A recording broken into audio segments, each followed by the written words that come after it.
और जिनकी हिंदी बहुत अच्छी नहीं है तो मेहनत तो वो भी कर रहे हैं, तो उन लोगों को मैं इस तरह से शॉर्ट ट्रिक बताऊंगा जिनसे वो लोग संक्षेपण बहुत ही अच्छी तरीके से कर लेंगे।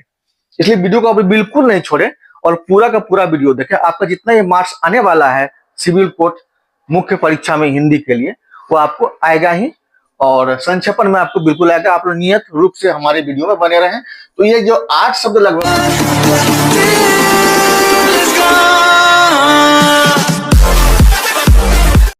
नमस्कार मित्रों, स्वागत है आप लोग का समीर सर की पाठशाला। हमारा आज का विषय है बिहार सिविल कोर्ट जो मेंस की परीक्षा होने वाली है उसके लिए हिंदी का मैं विषय लेके आया हूं। उसमें है संक्षेपण कैसे करें।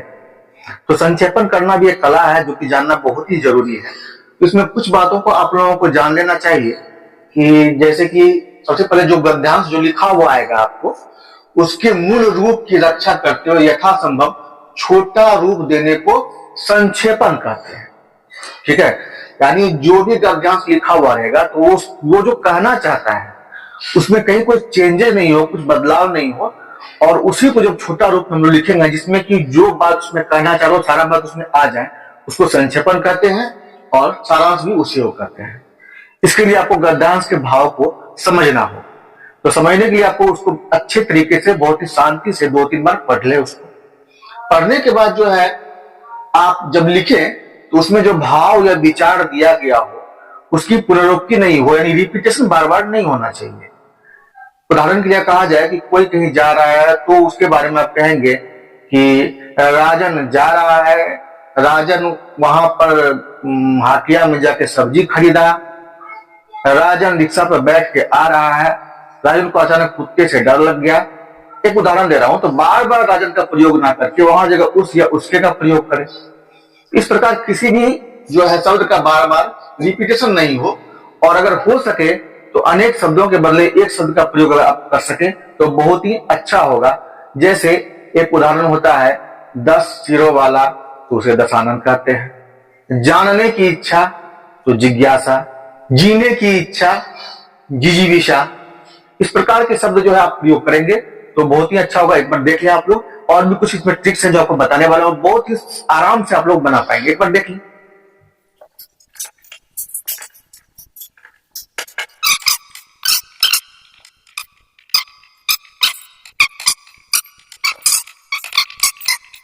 तो यहां मैंने लिखा है एक गद्यांश, देखिए छोटा सा उदाहरण देके समझाने का प्रयास कर रहे हैं आप लोग को।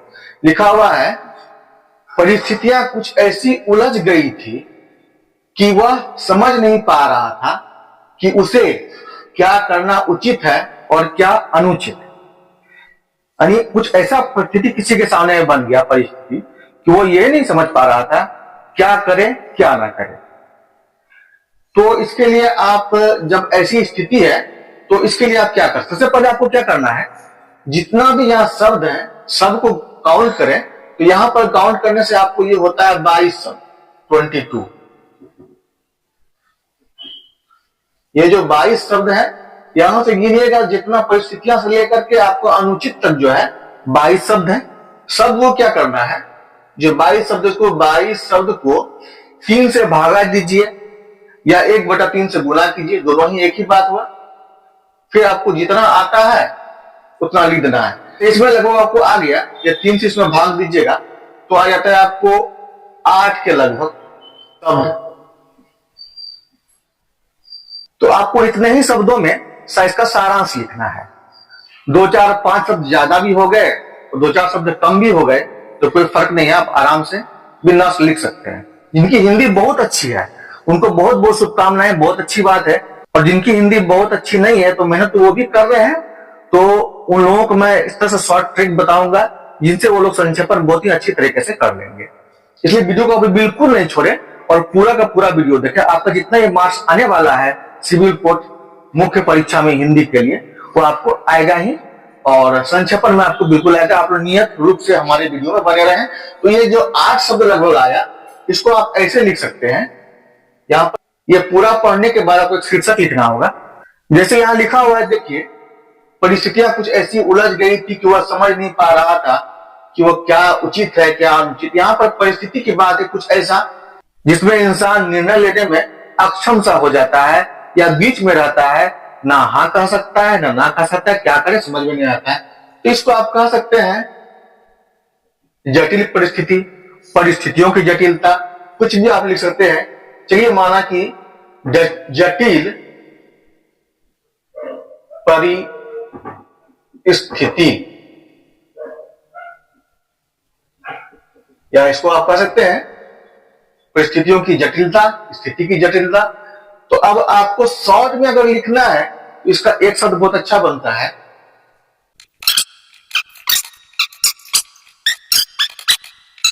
तो संक्षेपण यह हुआ कि परिस्थितियों की जटिलता के कारण वह किंग कर्तव्य विमूढ़ हो गया। ये जो अनेक शब्दों के बदले एक शब्द का प्रयोग किया हमने, ये आपका बहुत सारा शब्द इसमें आकर समा गया। क्या करे क्या ना करे की अवस्था जो है यहाँ पर आके खत्म हो जाती है। यानी इसको कहते हैं किंग कर्तव्य विमूढ़ की अवस्था। ये लोग जब समझते हैं क्या करे क्या ना करे, किंग कर्तव्य विमूढ़ हो जाते हैं। इसके अलावा साधारण भाषा का प्रयोग करना चाहते हैं आप, जटिल परिस्थितियों का कारण वह किसी भी निर्णय को लेने के बीच में रह गया, कोई निर्णय नहीं ले पाया, या हाँ ना के बीच में रह गया। आप अपने साधारण भाषा में आप लिख सकते हैं, ऐसा आपको मार्क्स मिलेगा। हाँ, हैंडराइटिंग आपकी अच्छी हो तो और ही अच्छी बात होगी। और भी कुछ हम लोग एग्जाम्पल देखते हैं। कृष्ण जब शैशवावस्था में थे तभी लोगों ने उनमें कुछ ऐसे लक्षण देखे जिससे उन्हें विश्वास होने लगा कि ये कोई साधारण मनुष्य नहीं है। ठीक है, इस प्रकार आपको लिखा हुआ होगा। इसका संक्षेप आप कैसे कर सकते हैं? मौखिक में आपको बता देता हूं। असामान्य लक्षण वो क्या होता है? एक पॉजिटिव एक नेगेटिव। असामान्य कहा जाए तो एक विक्षिप्त प्राणी का हो सकता है, अगर उस समय से बोध हो तो राक्षसों का हो सकता है। लेकिन बात जब कृष्ण की हो तो वो पॉजिटिव बात होगी, यानी अच्छी बात होगी, धनात्मक सोच होगी आपको। तो उसमें जो है कृष्ण की शैशवावस्था के बारे में बोला गया है, तो वो उनमें इतने सारे गुण देखे गए, लक्षण देखे गए, जिससे कि यह प्रतीत हुआ ये कोई साधारण नहीं है। तो जब बहुत सारे गुण और लक्षण दिखे, असामान्य लक्षण दिखे, तो ऐसे शब्दों को हम लोग अलौकिक कह सकते हैं। तो इसको आप लोग लिख सकते हैं, कृष्ण की अलौकिकता उसके शैशव से ही स्पष्ट थी, या शैशव काल भी कह सकते हैं। ये हो गया सारांश। देखिए कितना छोटा है। अब चलिए बात करेंगे जो आप लोग का एग्जाम में आएगा। बोर नहीं होइएगा, अगर मन लगेगा पढ़ने में तो कोई बोर नहीं होगा, नहीं लगेगा तो लगेगा हिंदी ऐसा ही है भैया, तो नौकरी कैसे मिलेगा।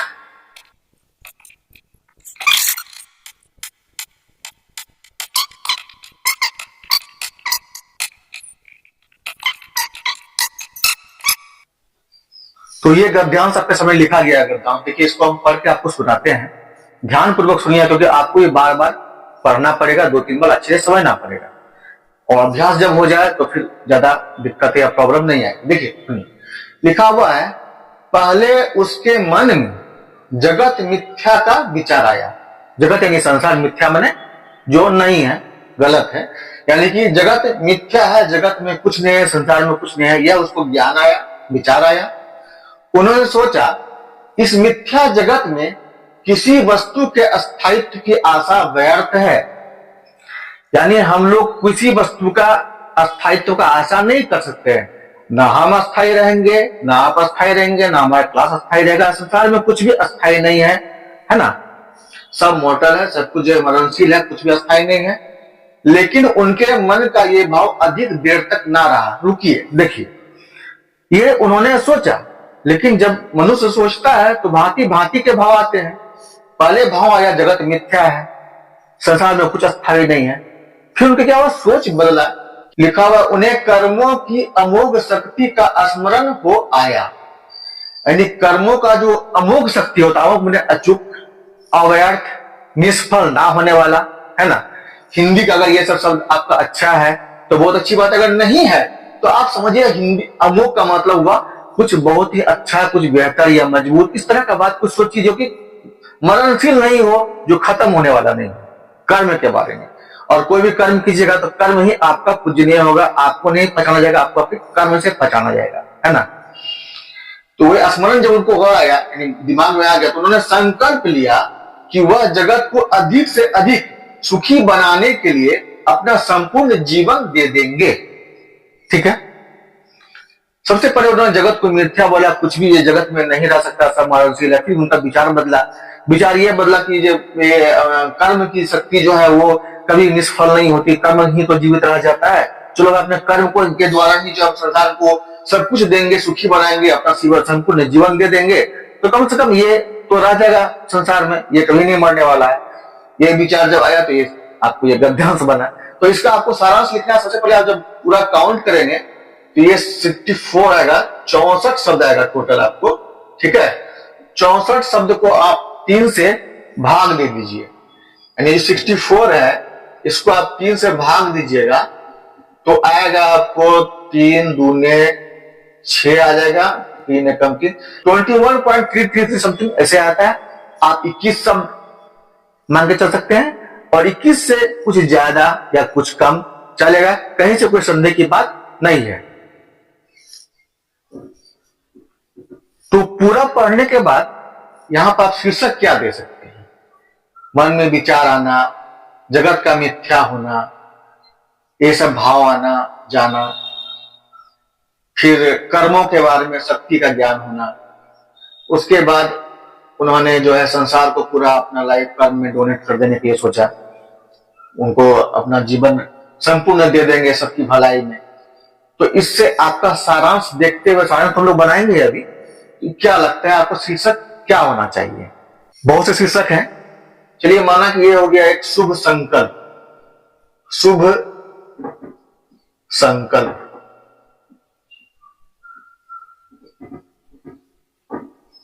क्योंकि मुख्य बात यह हुई कि सारे विचार आने के बाद इन्होंने संकल्प लिया। यह हो गया आपका शीर्षक। यहां शीर्षक लिख देंगे, शीर्षक शीर्षक लिख के यहां डैश देके एक शीर्षक आपको जो है सटीक सा लिख देना है। यहां आ सकता है, नहीं हुआ तो ये बिल्कुल उठा दे, मिथ्या जगत, अमोघ कर्म, कर्म की प्रधानता, जगत में कर्म वगैरह वगैरह भांति भांति के हो सकते हैं। और डिपेंड ये करता है कि इससे मिलता जुलता हुआ ही होना चाहिए, इससे बाहर का नहीं होना चाहिए, है ना। मूल भावों की आप रक्षा करेंगे, पहले मैंने आपको बता दिया था। तो इसको भाग देने के बाद जो आपको आया, तो चलिए इसका 21 से कम, 21 से थोड़ा ज्यादा, 2-4 शब्द का अंतर में आप लिख सकते हैं। तो इसका सारांश में देखिए, शुभ संकल्प ले लिया गया शीर्षक। क्या लिखना है देखिए,